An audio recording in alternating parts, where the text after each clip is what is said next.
algorithms at the speed of light. This makes us crucial players now in what's going to happen in the future. Like, we are now the #1 replicators of ideas that can transform the world. And that's what I do.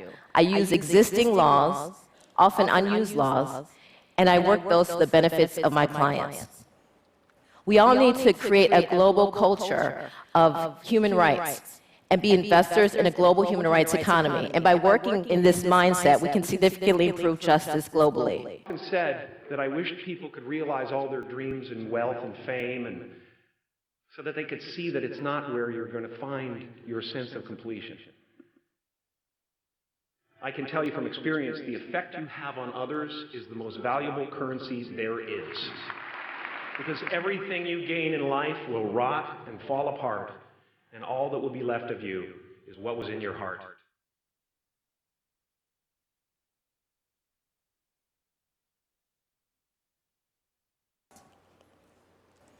According to UNICEF, since there are currently over 280 million boys and girls who are married under the age of 15, 280 million.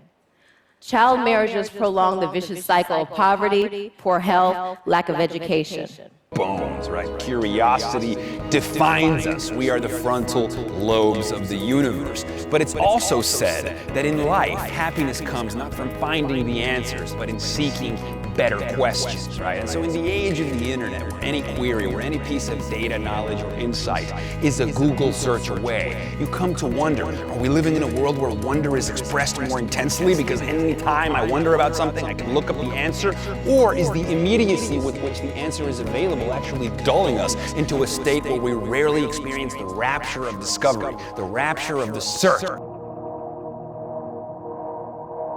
You know, there is a constant debate that takes place when looking at the subject of technology between people that argue that technology is part of who we are and those that believe that technology is fundamentally unnatural and that it's a tool that's being used to ultimately destroy the world. I don't fall into that camp. So along with 3 co-conspirators, I spent nearly a decade observing up close and personal exceptional leaders of innovation. 1970 until today, the percentage of the world's population living in starvation levels, living on $1 a day or less, obviously adjusted for inflation, that percentage has declined by 80%. There's been an 80% decline in the world's worst poverty since I was a kid. And I didn't even know about it. This, my friends, that's a miracle. So even if we didn't know that this was a cow, we know it was something that had quite large muscles that probably was pretty heavy. So we can begin to use a series of clues to deduce what we have. And that's a lot of what goes into identifying a bone. It's a process of elimination. So we look at the different parts we might have. We know this is an articular surface. We know from the ball on this proximal end that that's an articular surface. And then we begin this process of deduction, and we say, well, is it an upper limb bone, a lower limb bone? Does it fit into a shoulder joint or a hip joint? Do we see any roughened muscle attachments that might help us to identify the species? And the great thing about different species is that while the general form is the same, and so what I mean by that is the general morphology of the bones are the same, so I come back to this kangaroo and the cow. Once we define the problem, we can prevent that death with something as cheap and safe as penicillin. It's actually really subtle. I think oysters I've had in the past have been quite slimy. This one definitely wasn't. They slide down the hatch, but you can chew them. There's definitely a texture to them. The oysters here are served with this onion vinegar, so I'm going to squeeze a bit of lemon and then have the onion vinegar one. So if you were to give Vice President Biden direction in terms of the public policy conducive to making that budget work, what we have now work in a way that suggests we absolutely must invest more dollars What is the transparent output that you and your colleagues most want to demonstrate to the government and to taxpayers?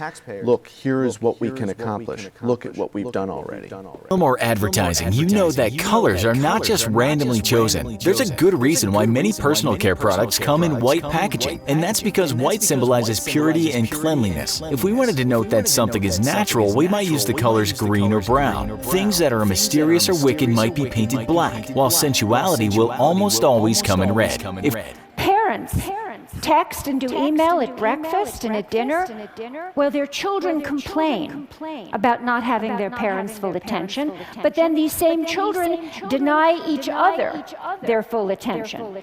This is a recent shot of my daughter and her friends being together while not being together. And we even text at funerals.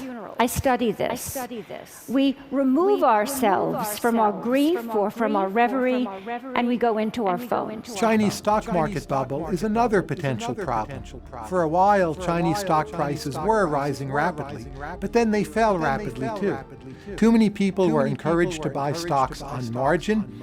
The ratio of prices to corporate earnings has been extremely high, and probably those stock prices will continue to fall at a pretty rapid pace. That will depress consumer spending, lower confidence, and it also will be a problem for some Chinese banks. If you flip it and make it larger, it sits very nicely over design of St. Philip from The Last Supper, and both of these seem to derive from this sketch now at Windsor. So these discoveries were huge news at the time they were made, and they removed all reasonable doubt about what our painting was, when it was, how it fitted with the Louvre painting, and how it sat comfortably in Milan in the 1490s. Design is a slippery and elusive phenomenon which has meant many different things at different times. But all truly inspiring design projects have one thing in common. They began with a dream. Which is, what's really incredible is when you go back to the 1930s, despite the incredible cost of the Depression and the added cost of the New Deal, FDR never ran a deficit over 7.5% of GDP.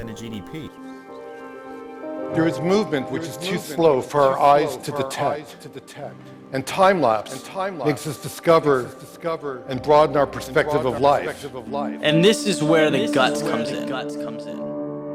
Because anytime you deviate from a norm, anytime you put yourself above a social standard, people do not like it.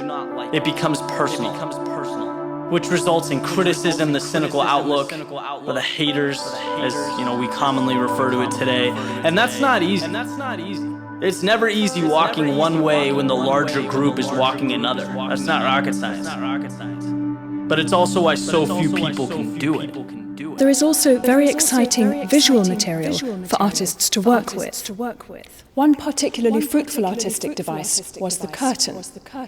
This painting by Andrea del Verrocchio and Lorenzo di Credi was made in the 1470s, and it shows the Virgin and Child with two angels.